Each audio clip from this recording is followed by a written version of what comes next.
हृदयरोग तज्ञ नाशिक। आज आपण जिम करताना हृदयविकाराचा म्हणजे हार्ट अटॅकचा धोका आहे तो टाळण्यासाठी कुठल्या गोष्टींचं काटेकोरपणे पालन करणं गरजेचं आहे त्या संदर्भात आपण चर्चा करणार आहोत। कारण बऱ्याच वेळेला अतिव्यायाम, चुकीचा ताण किंवा असावधानीमुळे जिममध्येच हार्ट अटॅक येण्याचं प्रमाण मोठ्या प्रमाणात आपण बघतो। रिसेंटली पिंपरी चिंचवडमध्ये एका 40 वर्षीय युवकाचा जिम करत असताना अचानक कोलॅप्स होऊन मृत्यू झाला। तशाच प्रकारे आपण मध्ये बघितलं पश्चिम बंगालच्या एका क्रिकेटरचा 22व्या वर्षी जिम करत असताना मृत्यू झाला।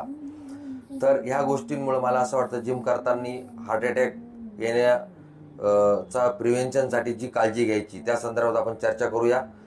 सगळ्यात महत्त्वाचं, जिम सुरू करण्यापूर्वी आपण हार्टच्या काही टेस्ट करणं अत्यंत गरजेचे आहे। त्याच्यामध्ये ECG, टुडिको, TMT याच्यामध्ये आपण हृदयाची क्षमता तपासूनच जिम सुरू करणं अत्यंत गरजेचं आहे। शक्यतो 40 वर्षावरील सर्व पुरुष आणि 50 वर्षावरील सर्व स्त्रिया यांनी या टेस्ट करून मग जिम चालू करणं अत्यंत गरजेचं आहे। त्यानंतर जिम करत असताना वॉर्मअप व कूलडाऊन हे अनिवार्य आहे, कारण अचानक जड व्यायाम करणं जीवाला धोका ठरू शकतो। 5-10 मिनिटं आपण हलका व्यायाम करावा, स्ट्रेचिंग करावं, कार्डिओ करावं आणि ते केल्यानंतरच आपण मुख्य वर्कआउट सुरू करावं। शेवटी हळूहळू शरीर आपण शांत करणे, त्याला कूल डाऊन असं म्हणतात, हे अत्यंत गरजेचं आहे। त्यानंतर तिसरा महत्त्वाचा विषय आहे अत्याधिक वजन उचलणे टाळा। बऱ्याच वेळेला काय होतं, तुमच्या क्षमतेच्या बाहेर जाऊन आपण डेडलिफ्ट, स्क्वॅट्स, त्यानंतर बेंच प्रेस करणं अत्यंत धोकादायक पद्धतीने अति जोर देऊन आणि श्वास रोखून वजन कमी करत असतो।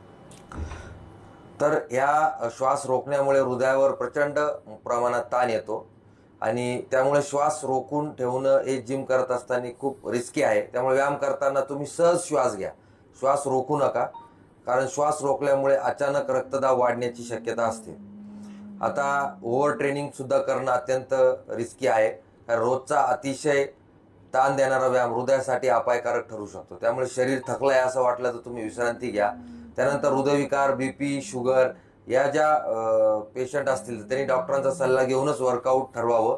त्यानंतर त्यांनी औषधं वेळेवर व नियमित घेणं गरजेचं आहे। त्यानंतर डाएटमध्ये फक्त प्रोटीन घेणं हे चुकीचं आहे। आपल्याला इलेक्ट्रोलाइटची सुद्धा गरज आहे। सोडियम, पोटॅशियम, कॅल्शियम, मॅग्नेशियम यांच्या कमतरतेमुळे सुद्धा हृदयाचे ठोके अनियमित होतात आणि हृदयविकाराचा त्रास होऊ शकतो। आणि हायड्रेशन ठेवणं अत्यंत गरजेचं आहे।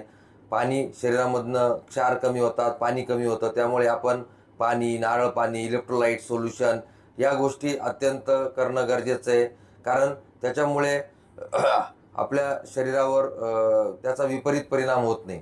आता सगळ्यात महत्त्वाचं, जर तुम्हाला खालील प्रकारची लक्षणे जर जाणवत